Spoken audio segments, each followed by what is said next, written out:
এডেনে বিশ্বকাপ ক্রিকেটের ম্যাচ যুব ভারতের ঘটনা থেকে কি শিক্ষা নেবে কলকাতা পুলিশ, সেই প্রশ্নই উঠে আসছে। মানুষের ভরসাকে ফিরিয়ে আনতে পারবে প্রস্তুতি শুরু করা হয়েছে, তৈরি হচ্ছে প্রশাসন। এমনটা ইতিমধ্যে পুলিশের তরফ থেকে জানানো হয়েছে। ইডেনে বিশ্বকাপ ক্রিকেটের ম্যাচ এবং সেই ম্যাচের প্রস্তুতি ইতিমধ্যেই নেওয়া হয়েছে। তবে লিওনেল মেসিকে আনা নিয়ে যুব ভারতী ক্রীড়াঙ্গনে যেভাবে যে বিশৃঙ্খল পরিস্থিতি আমরা দেখেছিলাম সৃষ্টি হয়েছিল, তার পরবর্তীতে এর পরবর্তীতে ঠিক কি ব্যবস্থা নেওয়া হবে পুলিশের পক্ষ থেকে নজর থাকবে।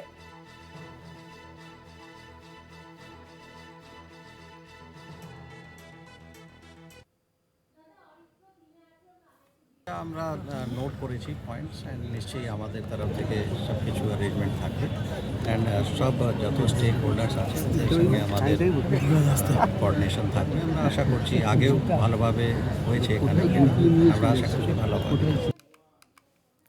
আরো বিস্তারিত জানবো, ফোন লাইনে রয়েছেন প্রতিনিধি অরিত্র ঘোষ। অরিত্র, আমরা দেখেছি গত শনিবারের যে যুব ভারতী কাণ্ড, তার পরবর্তীতে সাধারণ মানুষ কি আবারও ভরসা করতে পারবে পুলিশকে?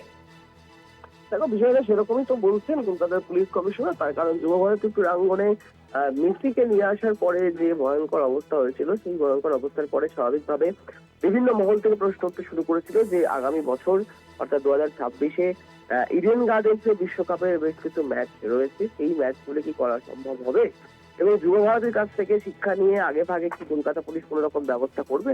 দেখো, সেই উত্তরটাই তিনি কিন্তু দিয়েছেন এবং আজকে কলকাতা পুলিশের একটি অনুষ্ঠান থেকে পুলিশ কমিশনার মনোজ ভার্মা স্পষ্ট করেছেন যে সেই ইডেন গার্ডেন্সের ম্যাচের জন্য, বিশ্বকাপের ম্যাচের জন্য যা যা প্রস্তুতি নেওয়া দরকার সেই সমস্ত কিছু প্রস্তুতি নেওয়া শুরু হয়েছে। বিভিন্ন বিষয়ে নোট ডাউন করা হচ্ছে, সমস্ত অ্যারেঞ্জমেন্ট করা হচ্ছে। যারা স্টেক হোল্ডার রয়েছেন এবং বিভিন্ন আয়োজক যারা রয়েছেন তাদের সঙ্গে বৈঠক এবং তাদের সাথে যোগাযোগ রাখা হচ্ছে আগামী দিনে যাতে সাকসেসফুলি ম্যাচ কন্ডাক্ট করা যায়। এছাড়াও যেহেতু বিশ্বকাপে বড় ক্রিকেটারদের আসার সম্ভাবনা রয়েছে, বিভিন্ন দেশ থেকে ক্রিকেটাররা আসবেন, সেই জায়গায় দাঁড়িয়ে থেকেও কিন্তু পুলিশ কমিশনার কনফিডেন্টলি যেটা বলেছেন যে কলকাতা পুলিশ প্রফেশনাল যারা তারা রয়েছেন, বিভিন্ন প্রোগ্রাম কলকাতাতে এর আগেও অর্গানাইজ করা হয়েছে, সেগুলি সব ভালোভাবেই অর্গানাইজ করেছে কলকাতা পুলিশ। আগামী দিনেও যে বিশ্বকাপের ম্যাচ রয়েছে সেটাও কলকাতা পুলিশের তরফ থেকে স্বাভাবিকভাবেই কঠোরভাবে বা সুশৃঙ্খল ভাবে সেটাকেও কন্ডাক্ট করতে পারবে। সব মিলিয়ে যুব ভারতী কাণ্ডের পর একটা সংশয় তো থেকেই যায়। সেই জায়গা থেকে দাঁড়িয়ে কলকাতা পুলিশ অনেকাংশেই এগিয়ে ইডেন গার্ডেন্সে ম্যাচ করার ক্ষেত্রে তা একবার স্পষ্ট হয়ে গেল পুলিশ কমিশনারের কথাতেই।